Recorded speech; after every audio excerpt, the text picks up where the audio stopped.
ഇവിടെ ഷൂട്ട് ചെയ്യണെങ്കിലേ ഞങ്ങൾക്കൊരു പടിയുണ്ട്, അത് എന്നിട്ട് ഷൂട്ട് ചെയ്താൽ മതി. ഇത് എവിടത്തെ നിയമം? ഇവിടുത്തെ നിയമം. സാറിന് എന്താ ബുദ്ധിമുട്ടായ? പൈസ എന്നിട്ട് ഷൂട്ട് ചെയ്യും സാറേ, അല്ലെ പെട്ടിമടക്കി സ്ഥലം വിട്ടോ. ചേട്ടാ അപ്പൊ പൈസ ഞങ്ങൾക്ക് ഇവിടെ ഷൂട്ട് ചെയ്യാൻ പറ്റില്ലേ? എന്താ നീ ഷൂട്ട് ചെയ്യുക?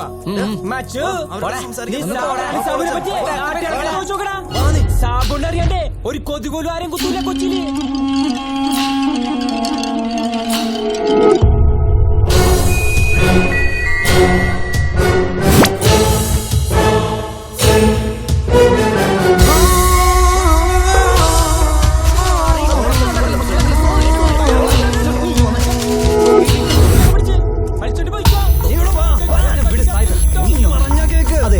ഞാൻ നോക്കിക്കോളാം.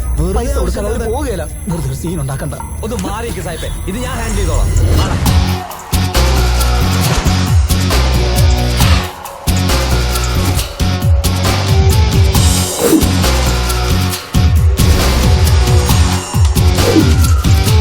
സാബുണ്ണൻ സിനിമയിൽ അഭിനയിക്കാൻ താല്പര്യമുണ്ടോ?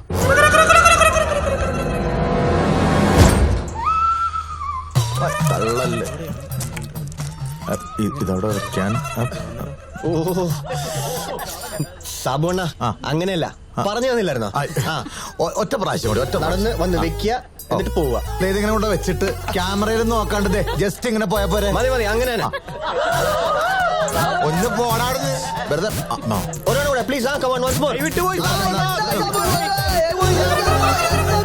മൂവിയാ പിന്നെ എങ്ങനെ സാറേ ആക്ടിങ് വന്ന? അവർ കൂട്ടെ, സാരല്ല വിട്. ഓക്കെ സാബുണ്ണ മോനെ മോനെ ഒന്നുകൂടി അടിച്ച മോനെ, ഒന്നുകൂടി അടിച്ച മോനെ. റെഡി? ഓക്കെ സാർ, ഇത് റെഡിയാ. അതെ മോന്ത പറ്റി എവിടെ കൊണ്ടത് വെച്ചു? ഓക്കെ അല്ലേ? സൈലൻസ്. അതൊന്നും മാറ്റി സാറല്ല.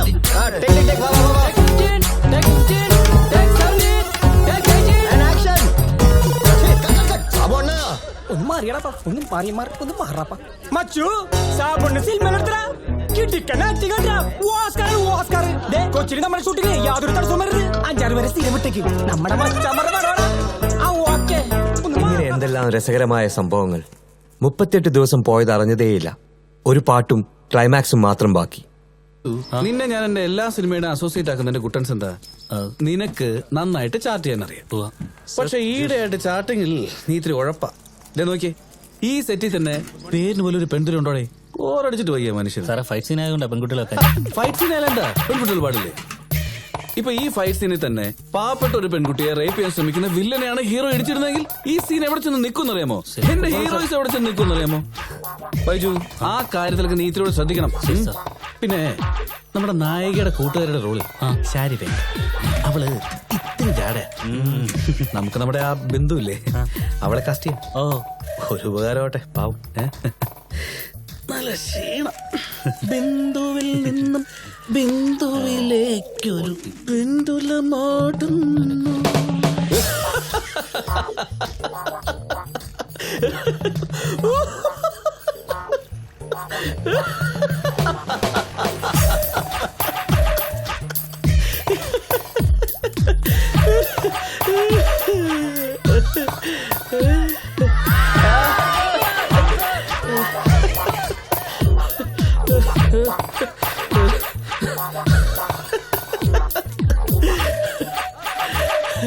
ഒരു ഓട്ടോഗ്രാഫ്.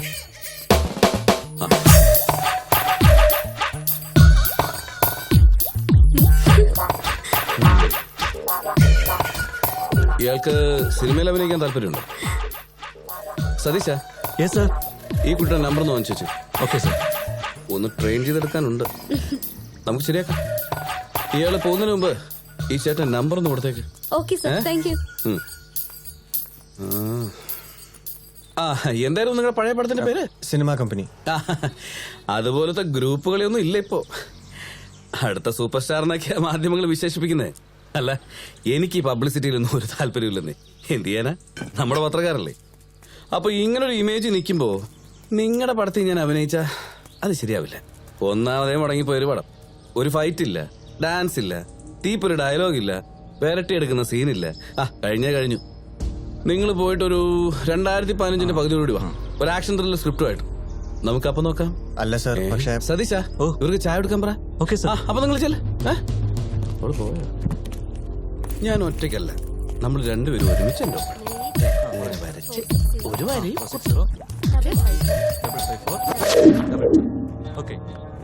ഇത് ഞാൻ പ്രതീക്ഷിച്ചതാ. 2015 അവന്റെ അമ്മൂമ്മയുടെ ത്രില്ലർ അവനെ വരുത്താനുള്ള വഴി എന്റെ അടുത്തുണ്ട്. கண்ணா பண்ணீங்க தான் கூட்டமா வரும்.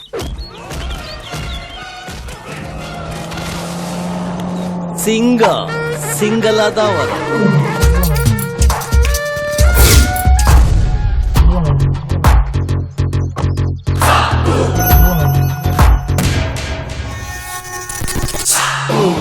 tự như một diệu hòa cho anh kia đất nên ấm và cùng ai không khác đợi chờ bé cô bé ơi à. നമസ്കാരമുണ്ട് ബോസ്. നമ്മളൊക്കെ ഓർത്തല്ല, അത് മതി. നിങ്ങ നമ്മുടെ ബോസുകളാണ്. ഇഷ്ടക്കാർക്ക് വേണ്ടി സാബുണ്ണൻ ചാവും. നിങ്ങ സിനിമ എടുത്തതിന് ശേഷം ഭയങ്കര ഡിമാൻഡാണ് മുത്തേ. സാബുണ്ണിന് ഇപ്പൊ സെലിബ്രിറ്റി കുണ്ടിയല്ലേ, സിനിമയിലൊക്കെ അഭിനയിച്ചല്ല. സിൽമാടന്മാരെ ക്രിക്കറ്റ് കളിയില്ലേ, അടുത്ത സീസണിലേക്ക് വിളിച്ചിട്ടുണ്ട്. ബിജു സാബുണ്ണ എന്തിനാടാ? ബോസുകൾ പറ, 2 പ്ലാനുമായിട്ടാണ് സാബുണ്ണം വന്നേച്ചത്. ഒന്ന് പ്ലാൻ എ, ഒന്ന് പ്ലാൻ ബി.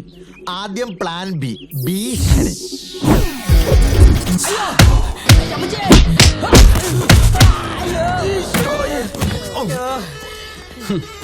മിസ്റ്റർ സാബു, എന്തോ ഇത് നിങ്ങളുടെ മട്ടാഞ്ചേരി അല്ല, ഞാൻ പഴയ രാജീവും അല്ല.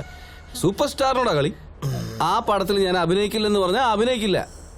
ഇനിയും എന്നെ ശല്യപ്പെടുത്താനാണ് പരിപാടിയെങ്കിൽ ഒരൊറ്റ ഫോൺ കോൾ മതി, DGP നേരിട്ട് വന്ന് തൂക്കിയെടുത്തോണ്ട് പോവാൻ. അയ്യോ, സാബുനെ വീട്ടിൽ കൊണ്ട് ചെന്ന് വിട്.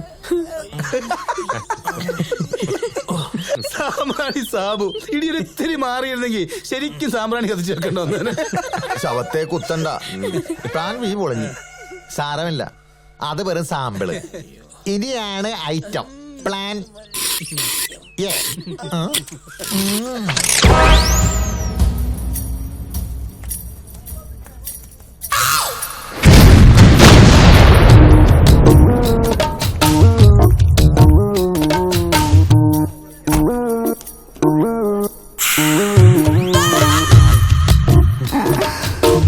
ഞാൻ സാറിന്റെ ഒരു ഫാനാ. എന്റെ വീട്ടിലെല്ലാവർക്കും ഭയങ്കര ഇഷ്ടം സാറിനെ. സാറേന്ന് വിളിക്കല്ലേ, സാറേന്ന് വിളിക്കുമ്പോൾ ഒരു അടുപ്പം തോന്നുന്നില്ല. ഓ, വലിയ വലിയ ആൾക്കാരൊക്കെ അടുപ്പക്കാരായിട്ടുള്ളപ്പോ ഞങ്ങള് പാവങ്ങളൊക്കെ എന്തിനല്ലേ? ഇക്കാര്യത്തിൽ ഞാനൊരു സോഷ്യലിസ്റ്റ് ചിന്താഗതിക്കാരനാ. എനിക്കൊരു ഓട്ടോഗ്രാഫ് തരാവോ? ഒന്ന് പോരാ, വീട്ടിൽ കൊറേ ഫാൻസ് ഉണ്ട്. ഒന്ന് എഴുതൊന്നും വേണ്ട, ഒരു ഒപ്പ് മാത്രം മതി. പിന്നെന്താ, എന്റെ ഈ നോട്ടം.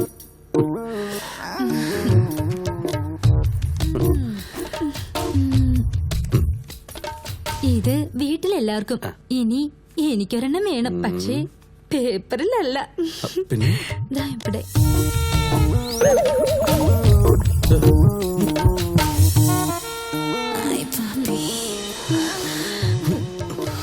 കള്ളൻ. എന്റെ ചക്കരക്കുട്ട നോക്ക്. അവിടെ അല്ല കുട്ടാ, ദേ ഇവിടെ പൂവമ്പന്റെ കൊലച്ചു വെച്ചൊരു കരിമ്പിൻ വില്ലത്ത പാടത്തല വാളെടുത്തു വീശല്ലേ, ഞാനത് മോരിക്കും പൂവാക്കും.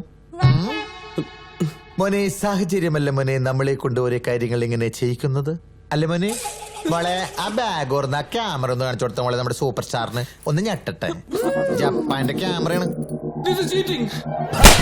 നായിന്റെ മോനെ, നീ സാബുണനെ അടുപ്പിക്കൂലടാ. ഈ വീഡിയോയും ഇന്റർനെറ്റും ബ്ലൂടൂത്തും പിന്നെ നീയും.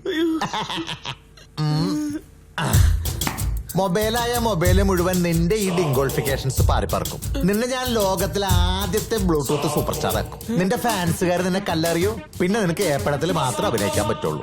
ഇതാണ് സാബു അണ്ണന്റെ പ്ലാൻ എ. എങ്ങനെയുണ്ട് മുത്തേ? വിളിയടാ നിന്റെ DGP. അങ്ങനെ വഴിക്കുവാ, വേറൊന്നും വേണ്ട. ആ പിള്ളേരുടെ പടത്തിൽ ഒന്ന് അഭിനയിച്ചു കൊടുത്തേ, ഇത് കാശൊന്നും തരികയില്ല. പിന്നെ സാബുണിന്റെ ആദ്യത്തെ പടം നിലയുള്ള ചാരിത്ര പ്രധാനമുള്ള സിനിമയുടെ മുത്തേ. എന്നാ പിന്നെ സാബുണ്ണ ഞാനങ്ങ് ചെല്ലട്ടാ, ജോലിണ്ടേ. പോകുമ്പോ സൂക്ഷിച്ചു പോ, നമ്മുടെ ക്യാമറ ഒക്കെ സൂക്ഷിക്കും, ഇനി ആവശ്യം വരും. എന്ത് നല്ല കൊച്ചാണല്ലേ. ഈ വീഡിയോ പുറത്തിറങ്ങിയാ പിന്നെ നിനക്ക് അവളെ കെട്ടുകയും ചെയ്യാം. നീ അവൾക്ക് ആദ്യം ഒപ്പിട്ട് കൊടുത്ത പേപ്പർ നോക്കി, നല്ല ഒന്നാന്തര എഗ്രിമെന്റ്. ഈ പടത്തില് പൈസ മേടിക്കാണ്ട് അഭിനയിച്ചോളാന്ന് ഒപ്പിടുമ്പോ നോക്കണ്ടേ? നോക്ക്, വെള്ളിക്കിണ്ണം തുള്ളി തുളുമ്പുന്ന